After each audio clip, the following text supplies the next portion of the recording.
Before I introduce Peter, I just want to, real quick, today's meeting, we're going to talk about the safety issues and things like that. We are not going to get into our specific boating rules and regulations. That form is probably under its 5th revision at this point. A lot of effort's going into it. We've taken all the feedback that everyone shot our way and really incorporated into it. So we're hoping to have that draft shot out to the community middle of next week. And then a good review process again by the community to have some time to review it, shoot some more feedback our way. And then hopefully after some time after that, it'll be official, it'll be on the books then. So, but right now I'll turn it over to Peter so he can introduce his guest speakers. Thank you, Adam. Good morning, everybody. We're really blessed to have the law here. This is Captain Mitch Bradley with Florida Fish and Wildlife, and they have jurisdiction here collaboratively with the Sheriff's Department. We have Sergeant David Bruning here as well. So if we were to have a problem here, these are the gentlemen collaboratively that would respond to any boating problem we have here. And they're also a great source of information because they see all of the problems that occur out there in Collier County.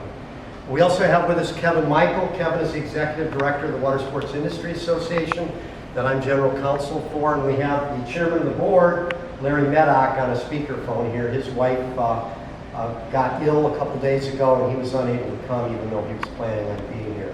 So with that, we're going to start out with a very, I think, emotional PSA that you can see about what happened to a certain gentleman, and then we're going to turn it over to the captain and the sergeant here, and then we'll switch over to WSI a little bit later on. We'd like to hold the questions to the end, so we just have a question and answer period at the end of this, if that's okay with everybody, but we'll hang around for as long as you wish. So Kevin?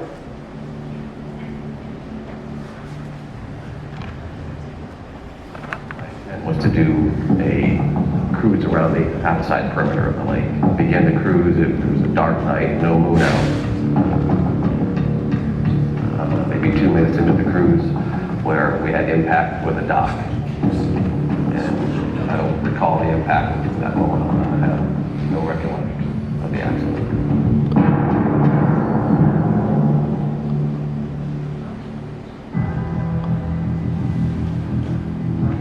A well-known Orlando boat dealer is headed to prison because he was drunk when he caused a boat crash that killed a woman.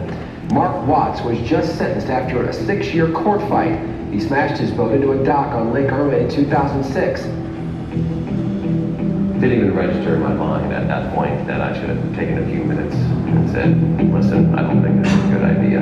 I know Mark can't look in the mirror without recalling it all, you know, because the scars are there and the memories are there, and yeah, and I don't think it'll ever go away.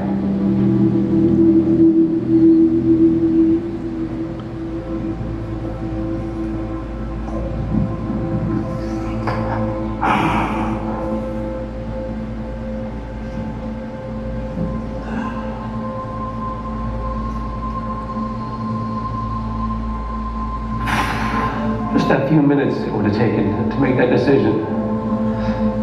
A young girl's life would still be here.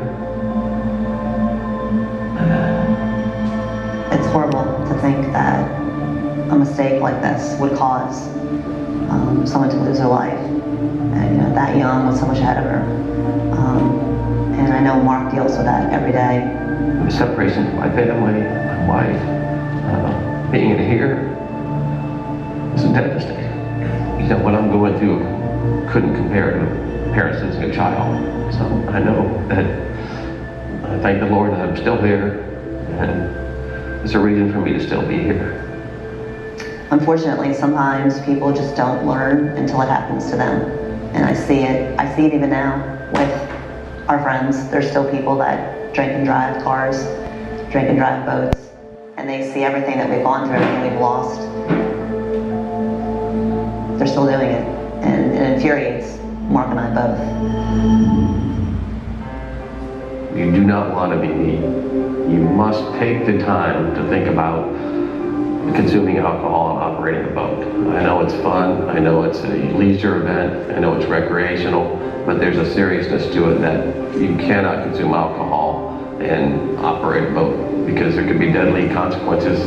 I'm a witness to that. So there's one thing I can say is be serious about it. It's not all fun and games. Make a serious decision and do not drink and drive the boat. A family losing their dog, there's no doubt that. That's the saddest part. I don't know how to explain it any better than that. You know.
Perhaps you could explain how these kinds of things are produced by WSI and what method, how that's funded. Well, the Coast Guard approached WSIA because they know that our mission was to promote and protect towed water sports specifically. And over the last 4 years, they've funded us. Over the last 4 years, they've funded us to the tune of $3 million to promote boating safety, and we do that through magazines and online channels. And a fellow by the name of Jim Emmons has been in our industry for years, and he's doing a great job. He's always going to DC, and we work with boating law administrators and promote safe boating, because things like this can happen in an instant. And fortunately, through the campaign, boating fatalities have gone down, and I also understand that towed water sports fatalities have also decreased during this time. So it's obviously a very important campaign to us, and we're proud of the results. Thanks, Kevin. I'm going to turn it over to the captain and the sergeant here to talk to us about boating safety and what they're seeing. All right. Thanks for having me here. I'm Captain Vince Moravik. I'm with Florida Fish and Wildlife. I'm the captain that oversees operations all of Carter County from Bonita Beach Road down through the 10,000 Islands and up to Flamingo, so just north of the Keys. Sergeant Bruni and myself have been working together. Dave's with the Sheriff's Office. He oversees the Marine Division for the Sheriff's Office. We've been working together 10 years. We work collectively together. We try to feed off each other as far as our agencies working together. My experience and Dave's experience, I've been boating my whole life, grew up in the Keys. I boat very frequently, personally. In fact, after I leave here, I'm planning on going offshore fishing tonight with the family. So that's my experience. Dave had the same type of stuff. Does quite a bit of fishing. In fact, in mind to say, he lives on an island. So to get back and forth from work, he's got to get in the boat. His significant other has to get in the boat. So that's what we're here, because we truly understand we're both boaters. We do the enforcement here. We arrange enforcement. This video here that you saw is very powerful. And got the call about coming out here and trying to talk to you all. I was excited because I know this lake here, although you have traffic, that's minimal compared to what Dave and I see on the weekend. It can't happen here. The accidents do happen. They do happen throughout the county. They happen in the freshwater system. They've happened, the experience that we have that we've responded to, we send guys to. We try to avoid it by putting patrol in the right place, but it does happen. And a couple of statistics, I'd like to just talk about some of our recent incidents in Carter County so you understand that it happens. About 4 years ago, we had a gentleman driving his boat in a freshwater canal system. What you see driving up 951 along I-75.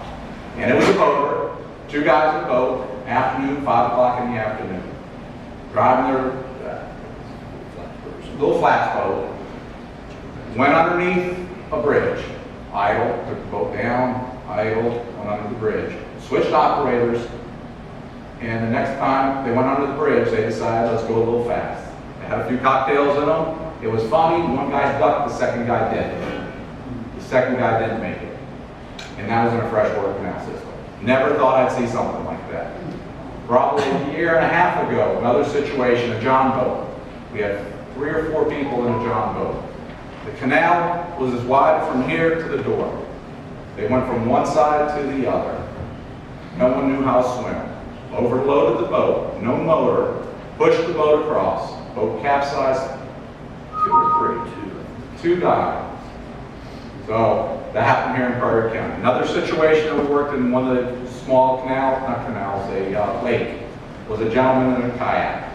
I know he was retired, that's all I recall as far as age. Was in a kayak, didn't have a life jacket on, weak swimmer, kayak rolled, went in the water. The people saw him, they ran out there, jumped in the water, swam to him. He also died. So what I'm trying to say is it does happen. Although you're a small lake, you got boats, you got kayakers, you got paddleboards. So stuff like this can happen, so that's why we're here. Can I get a raise of hands of who has a motorboat on the lake, so I understand what we have? Okay. How many have a PWC? Okay. And how about paddleboard kayaks? Okay. All of y'all probably have visitors that come down and play on these same toys. Whether it's a grandchild, nephew, jumps in. It's real important to understand the equipment, make sure that you're doing the proper training as they come down and utilize the equipment. Although you might know how to operate it, it's the next person that you got to worry about. And through some of the water-driven sports and stuff like that, you know, some of the stuff they've talked about in these videos and some of the pamphlets they put out, what we see as inexperience is typically where we have accidents. We got statistics that we're going to show. Slide down. These are going to be statistics for Carter County. Shows the number of boating accidents throughout the state. Slide down a little further.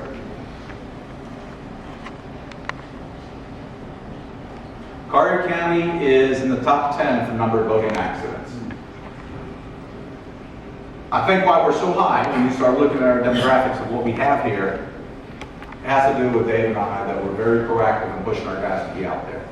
I think we do a lot of accidents that may slide underneath the radar, but because we got our guys interacting at the marinas, we have our guys having contacts at the hospital. When something happens, we try to look into it. We follow up on it, compared to some other counties. But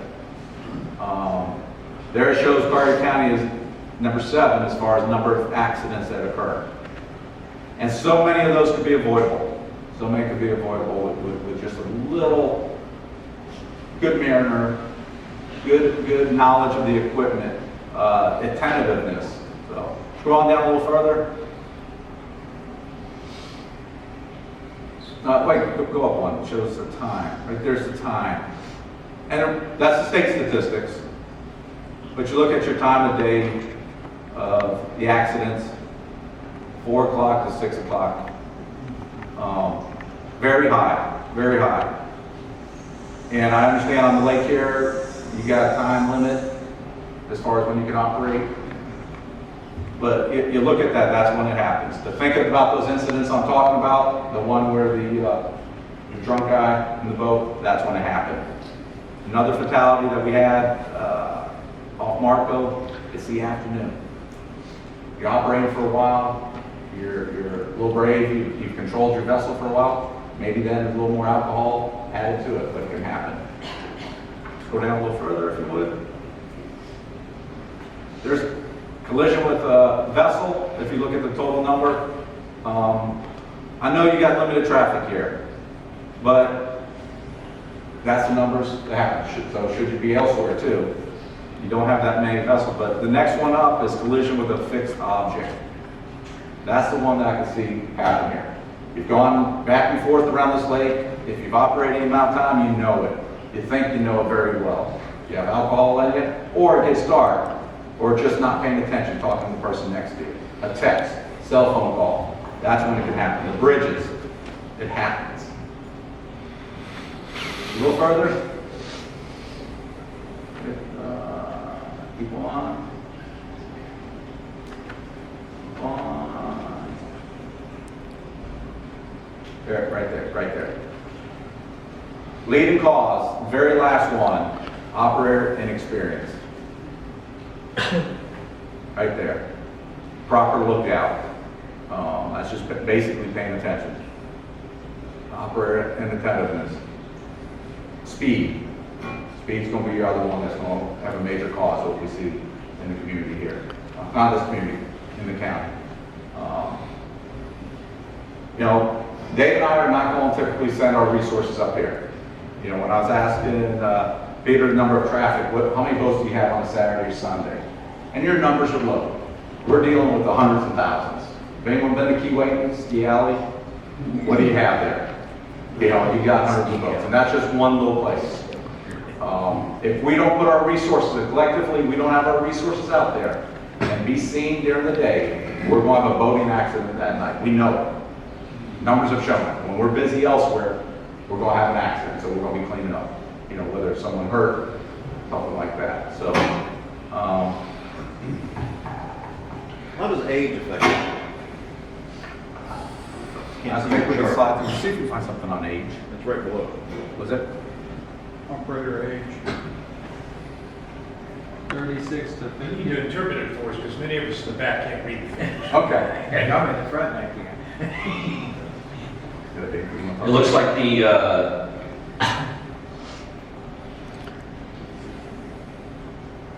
like the biggest demographic, well, it's either 51 plus has 35% for operator age.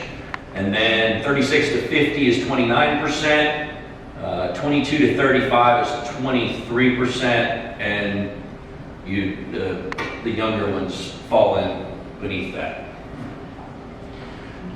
First thing I want to do is I want to commend you as a community, because it's not common for us to see a community reach out and do the educational support that you guys are looking to do. So, I mean, pat yourselves on the back, because that's a big first step in maintaining the safety on the lake.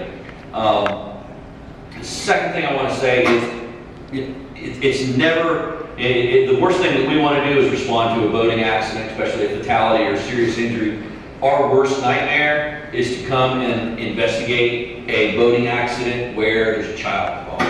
And to follow up on that, what makes that even worse is when we have to charge a parent or a grandparent with being negligent in that respect. So to hit on what Captain Moravec said, you know, when you have loved ones that come in from out of state, they're from wherever, and they're not used to being on the water, make sure that you have, you know, write something down, have a safety plan, go through some little informal training with them before they get out on the water. Because, you know, they may swim fine in a pool, it's just a different animal. So make sure that you're going through that with your loved ones. And because that's what we see, is we see that, you know, uneducated boater is where the issue lies. So, anything else? Start looking at the safety gear in your boat. Once again, we do a lot of safety inspections. How many of you have gone through the safety gear in the boat? How many of you have checked your life jackets? Do you do it? You know, one of the things I mentioned to Peter was if you have someone from the Coast Guard Auxiliary here, and whether you on a community service day or something would like to go through it. You know, we have our officers out there, and we're checking hundreds of people a week. You've operated for some time. Do you go in and check your stuff? Those are the things that you got to look at. Fire extinguishers. Small lake, yes, you can jump out of the boat, swim.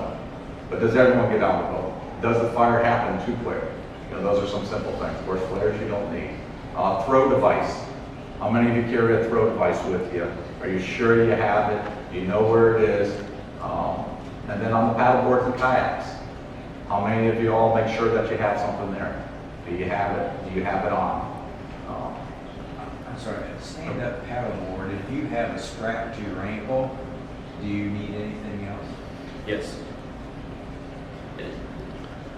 Coast Guard rule paddleboards as a vessel when they're operated outside of a swim area.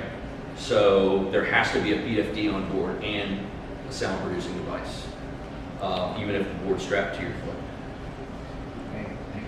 And there's so many different options now. If you look at Days that I started boating as a kid down in the Keys, there was one style of life jacket, big orange one.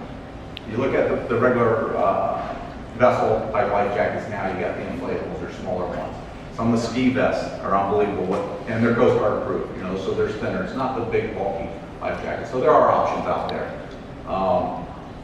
for the kids. You know, it's mandatory for the anyone on a 26 or under vessel, and anyone under the age of 6 are required to wear a life jacket in the state of Florida. So that's something to think about the grandkids. Small lake, I'm not going fast.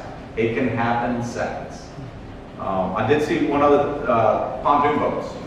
Saw several pontoon boats as Peter took us for a ride.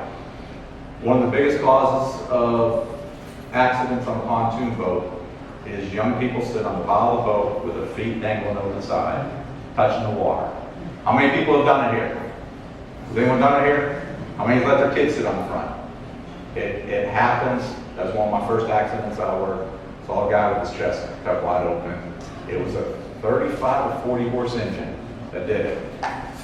And that guy was in his 30s, feet were dangling over, a little boat weight, caught enough, took the feet, just caught it, lose your balance, and pulled him over. The guy did live, but it's the first time I've ever seen someone's lung exposed. It happens, and it's a small outboard engine. So what size engine you have here, you know, I just want to make an observation. The distinction between freshwater and saltwater.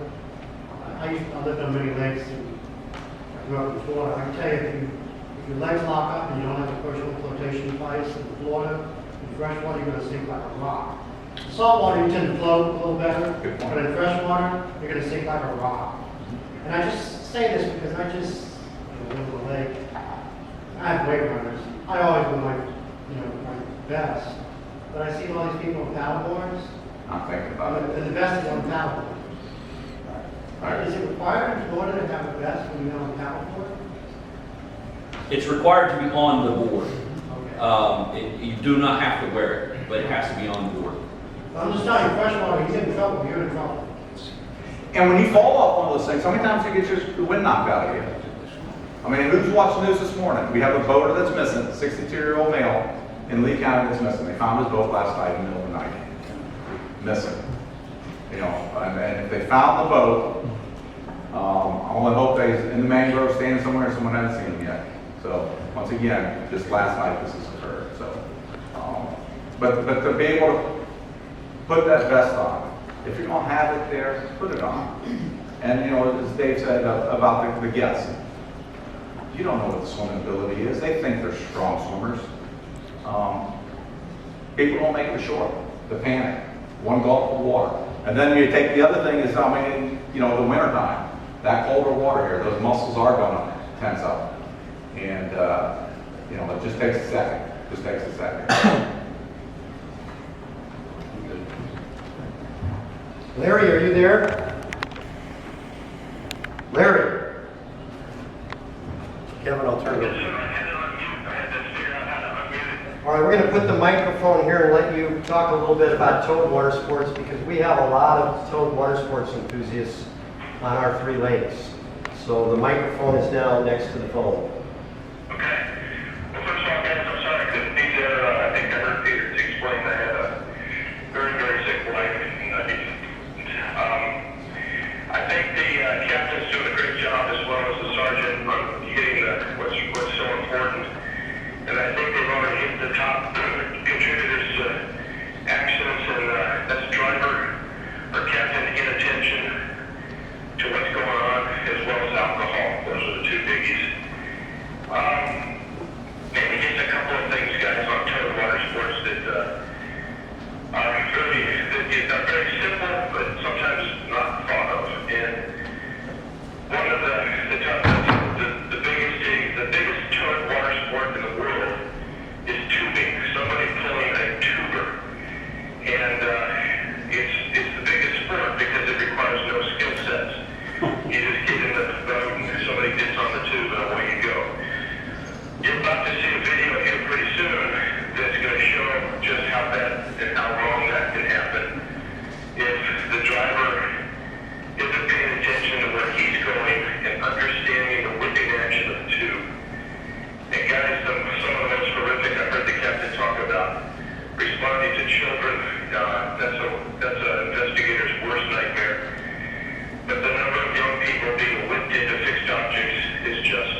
And that is underscored and highlighted again if you add alcohol to it, whether you're the person in the tube or you're the captain. It's a big laughs to see if you can eject the person out of the tube. And that's where people get hurt. We also see a bunch of, when people have multiple tubes, we see people jumping from tube to tube. You take a 16-year-old boy, who we refer to as sometimes as man boys, that may be a full 200-pounder, even though he's only 16, and he jumps on the back of a 10 or a 12-year-old girl, and the next thing you know, you've got yourself a quadriplegic. We're not making this stuff up, guys. These are real accidents that have happened. So jumping from tubes to tubes is just an absolute no-no. Although people do it all the time and they think it's great fun. So tubing is something that could be enjoyable. The onus of responsibility lies solely on the captain, and we just hope that you guys will keep that in mind. The second thing I want to for the captain is how do you approach somebody that's in the water? You always want to approach somebody in the water from the driver's side. Let the driver approach the person in the water so he never loses sight of that individual. Don't ever come to somebody from the starboard side where you can't see that individual, and you got yourself a real potential problem. I said that wrong, guys. I'm sorry. Captain's probably cringy. I figured that approaching somebody, you always want to come in on the starboard side of the driver, and not the port where you can't see the individual. When we talk about wake surfing, guys, one of the... Aaron, let me interrupt you for a second. We've got you wake surfing up on the screen right now, just so the audience can see your ugly mug. When you're wake surfing, guys, what's interesting, especially you folks that have been driving boats for a while, is every time you're going in a tuber, a water skier, a wakeboarder, somebody on doubles, a slalom skier, typically that individual is set 60 to 85 feet behind the boat. So when you come in to pick that person up, and they've fallen, and they said, hey, you want to keep going? And they say, yes. Say, okay, fine, and you circle the boat around the fallen skier or rider, and then you start to pay out take the slack out. That individual, again, is somewhere between 60 and 85 feet behind you. And pretty soon you can no longer talk to the guy because he's too far away. So you start yelling at each other, and you run into this thing called, whether or not he's saying go, whether he's saying no. That's why we strongly recommend you use the term hit, because there's no confusion when the person is saying that he's ready. And what that's going to prevent is a rope being entangled around your leg or your arm and causing an amputation or a loss of limb or finger. So we really encourage using the word hit rather than go, because it can sound like no, and you got yourself a potential problem. Also, while you're wake surfing, now the guy has has fallen. Same thing, the driver or the captain's coming to pick him up. You're exchanging some words, talking about how to improve, maybe a little instruction. But remember, now the rope is only a maximum of 20 feet long, and then oftentimes it's going to be even shorter. The really good surfers will start out even closer to the back of the boat. So what happens now is that due to hull designs, the gunnels are higher than they are in ski boats. So now it's real easy for the captain to lose sight of the surfer because he's so close to the boat. And if you're not paying attention, and I'm going to, at some point in the morning, Kevin may discuss this, but Kevin and I lived through this. Kevin was doing a demo for Wreck Holdings Company, which is the owners that own Four Winds. And the captain of the boat was new, and he had never pulled a wake surfer before. I was sitting behind the captain and just observing the captain operate the boat. But he couldn't see Kevin because, again, the height of the gunnels and the close proximity to Kevin to the transom of the boat. For whatever reason, he decided to put the boat in reverse. And the captain and the sergeant will tell you that in prop strikes, the main reason somebody gets run over is that they are backed over, and we call that backing down. So if somebody backs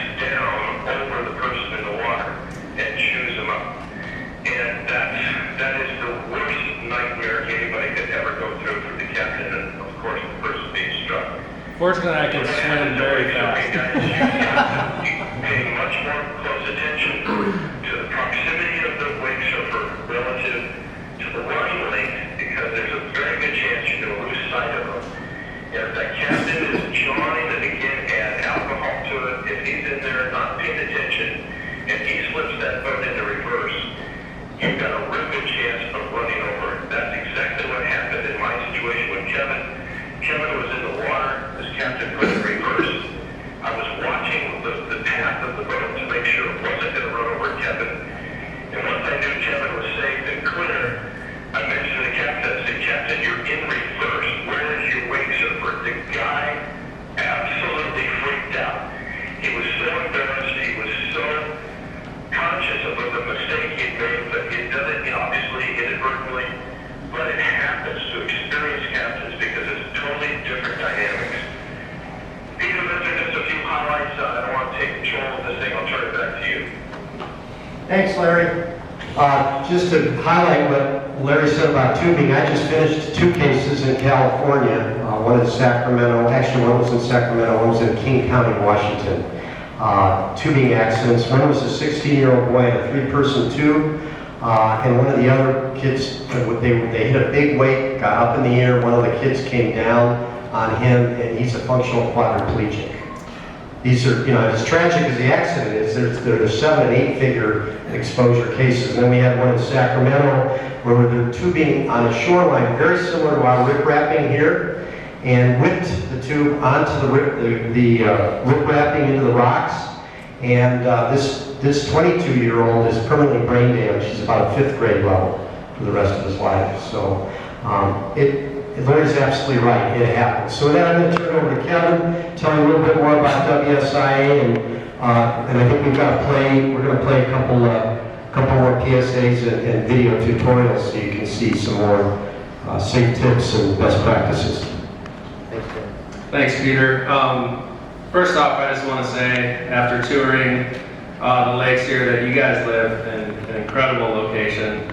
I've grown up doing this thing my whole life, and I can say it really doesn't get much better than this for towed water sports and even just cruising. It's absolutely beautiful out here. I'm very envious of all of you, and you guys ever need a house sitter or anything like that, I'd graciously accept. But maybe when Peter's out of town, I can look after the house for you. But yeah, I'm honored to be here. It's been great to get to know Peter over the years. He has brought priceless value to our industry. He's done a lot of work.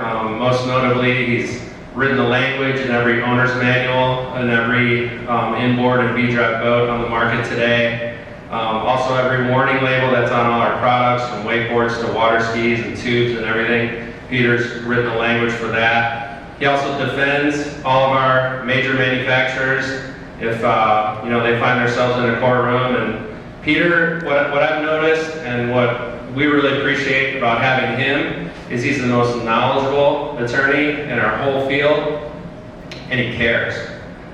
He's done a lot of work to prevent things from happening, and that's why he's here today, that's why we're here today. And I know some of these topics aren't the most fun to talk about, but it's those extremes. You're out there on the water having the most fun, the time of your life, and then that can quickly change in an instant, like we referenced earlier. And so I really appreciate the work you've done, Peter, and thank you very much. You also will find on your tables, this is a new towed water sports handbook that we produced through the WSIA. This won't make you an expert, but it'll give you guidelines as far as speed and whatnot for different activities. And keep this in the glove box of your boat if you guys are ever going to tow people behind the boat. And if you guys have any questions, feel free to raise your hand. On the back is girl by the name of Emily Fedorko. Her father has been a huge supporter financially and otherwise through all our efforts. Emily was a victim of another backing down case. They were tubing, and her boyfriend was actually at the helm when Emily lost her life. So she's an inspiration and a reminder to us every day to just stay heads up on the water at all times. Why don't we play? We're going to play at least a portion of the animated safety tutorial that comes with all the new boats, at least in the direct drive and V-drive configuration. It's about 8 minutes long. Then we're going to play an inflatable safety tutorial that gives you the do's and don'ts and best practices with respect to tubing. And then we'll open it up for questions and discussion, anything you'd like to talk about. Towboats in the world. It will provide you and your family with unending pleasure and the ability to enjoy water sports like wakeboarding, water skiing, wake surfing, tubing, kneeboarding, and wake skating. Before enjoying all these fun activities, however, it is imperative that you and your passengers listen to and adhere to the tips contained in this short safety message. Do a walk around of the boat. If it is on a trailer prior to launch, it is easy to inspect the keel, rudder, prop, strut, drive shaft, and other exterior components, as well as the general condition of the boat. If you smell any oil or gas fumes, do not use the boat without first determining if the boat can be safely operated. Open the engine compartment, look for any gas or oil on top of the engine or in the bilge area. Again, check whether there is an odor of gasoline or oil.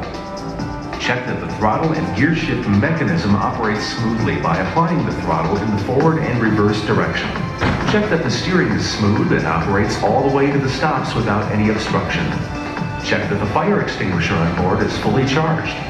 If you have an automatic fire extinguisher system, make sure that it is functional. Check to see that you have enough U.S. Coast Guard approved life jackets for the driver and all passengers, including towed water sports participants. Before starting the boat, operate the blower for a minimum of 4 minutes to clear any fumes from the bilge or engine compartment. While doing so, check that your passenger and participant list does not exceed the capacity laid on the boat. Make sure that your passengers are seated in a manner to achieve balance for the boat. Do not overload the bow. Evenly distribute and secure all gear, equipment, coolers, and anything else brought on board. Now it is time to start the boat and look at the gauges. Please refer to the owner's manual to determine safe operating temperatures, oil pressure, fuel, and operating best practices. If a safety lanyard is provided on the boat, ensure that the driver has it affixed in the appropriate manner. Weather can change quickly while on the water. Always check current and future weather conditions, as a storm, heavy winds, and/or large swells may make boating unsafe. It is important to brief your crew and participants that standing while the boat is in motion or sitting on the gunnel is prohibited. Passengers should use handholds when underway. All passengers should sit in the seats below the gunnel whenever the boat is in motion. Boat exhaust emits carbon monoxide, which is a colorless, odorless gas that can be injurious or even fatal if ingested at sufficient levels.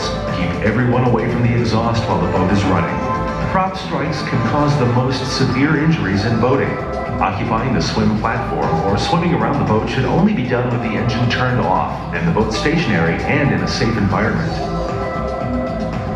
Always shut off the engine when riders are putting on equipment on the back of the boat. Never drag a passenger from the platform.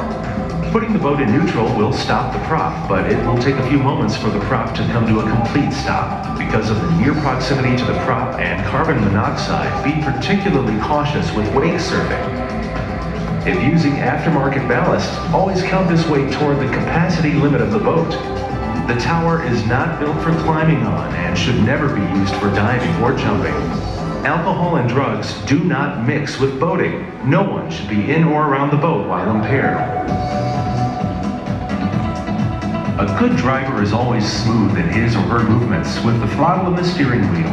Boats, unlike cars, do not react immediately to steering inputs. Do not panic and jerk the throttle from forward into reverse. Keep your bow up when crossing a wake. Drivers should maintain an unobstructed view. Avoid seating passengers in the bow in a way that may block the driver's view. While maneuvering, gauge the effect of modest steering input and adjust input as needed. Avoid sharp turns. Pre-established hand signals with the driver, observer, and rider are a vital form of communication while participating in boat-towed water sports. General hand signals are go faster, go slower, stop, go around again. Return to dock, speed is okay. The rider should use the term hit it instead of go when ready for the boat to accelerate. Always steer clear of other boaters, personal watercraft users, and other towed participants in the water. When in motion, maintain visual surveillance all around the boat for submerged or partially submerged obstacles, such as logs, debris, skis, or wakeboards and ropes. It is a good idea to approach fallen riders and skiers on the driver's side and maintain visual surveillance of them at all times.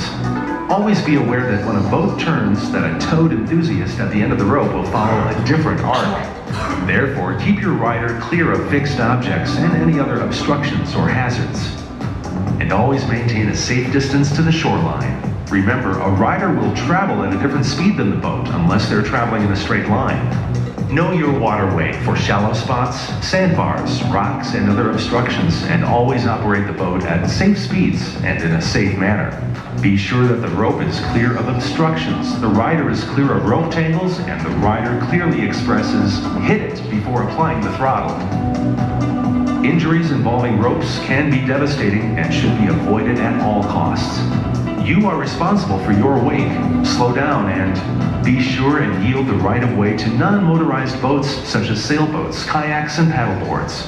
In a no-wake zone, stay between 3 and 4 miles per hour. When using a tow pylon, do not allow passengers to sit behind the tow point. Loose ropes should be coiled and stowed properly when they're not in use. Also, make sure that the ropes you're using are appropriate for the activity that you are engaging in. For example, ropes for tubes and inflatables are designed with appropriate tensile strength for the type of inflatable you're pulling. Do not exceed the weight capacity of the tower. If unknown, contact the manufacturer. Your boat is a technically advanced craft which can provide you years of pleasure. It does nonetheless require routine maintenance and a checkup every time you use it. Change oil with the oil type and frequency the manufacturer recommends. Please follow your manufacturer's maintenance schedule. Carefully follow instructions with respect to winter layup and always keep the boat clean and free of debris. Never use the boat if any mechanical or electrical components are damaged. It is a good idea to have an emergency kit on board which should consist of a horn, whistle, flare, or other devices to signal for help. Spare water is also a good idea to have on board. It's also a good idea to keep a simple toolkit on board. These can be obtained at a minimal price at many hardware stores, consisting of pliers, screwdrivers, sockets, and wrenches. When trailering your boat, be sure to put your vehicle in park and put on the emergency brake. If you follow these simple recommendations, we know you'll enjoy many years of family and recreational fun with your boat. Have a great day on the water.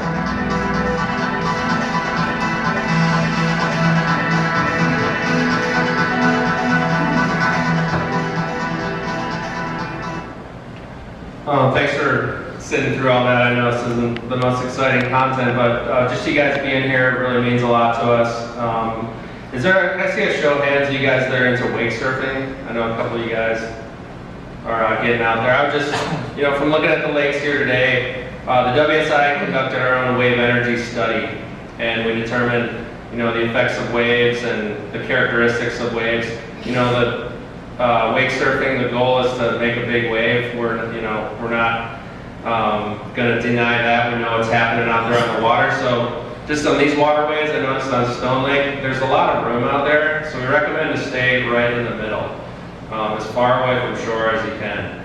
A breaking wave loses 50% of its energy in the first 150 feet. So we recommend staying at least 150 feet away from any objects, and when you can, just go straight down the middle. That should show that little video we have on the wave stuff. Okay. Kevin, what if you try to keep your wave on the opposite side and throw it all the way across the lake? So yeah, that's another recommendation. We realize that Because the turning radius on one of those, it's not, you can't quite be as tight as you can on like when you're pulling a ski or something. While wake surfing? Yes. You mean? Yeah, it's a more sluggish characteristics, but we realize that the non-wake surfing side carries 25% less energy than the wave that you're surfing on. So if you do have to be by a shoreline, present the non-wake surfing side to that shore. Thank you. Yeah, we're sort of proud of that safety tutorial. We're hopeful that it's going to prevent a lot of accidents, and actually we have 2 full-time animators that work with our law firm that produce that, and we're also going to show you a short one on inflatable poles with the tubers, so we'll get that up in a minute. But I think you'll find it interesting because I know the board was asking me about wake erosion from the ballasted boats, and that's the reason that we did this test. It was about an $80,000 endeavor. And Kevin can find it here, we'll show it to you. Any questions while we're waiting on the sergeant or the captain? The captain, or sergeant from Tyre County, I think you said you won't respond to issues on this lake? Is that what I heard you say? No, no, we will respond. Okay. We're not going to actively patrol it. Okay. Either one of the agencies won't actively patrol it. We will respond. Okay, so an issue that might come up out here, calling your office would be an appropriate phone call. If there's something that's related to criminal justice out here. Did you say appropriate? An appropriate phone call. Yes, absolutely. Yeah, go ahead.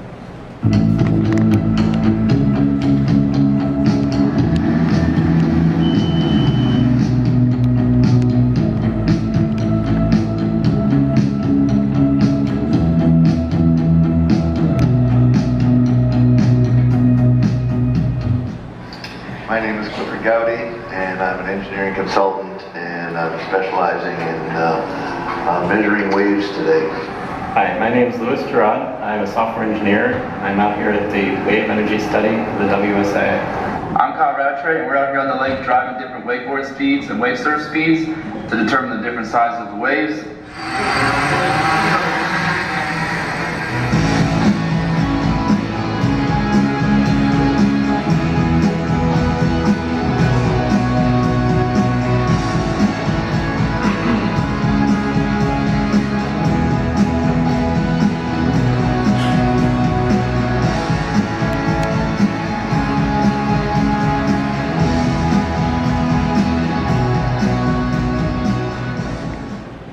Doing good. We want to go in now into wake surf.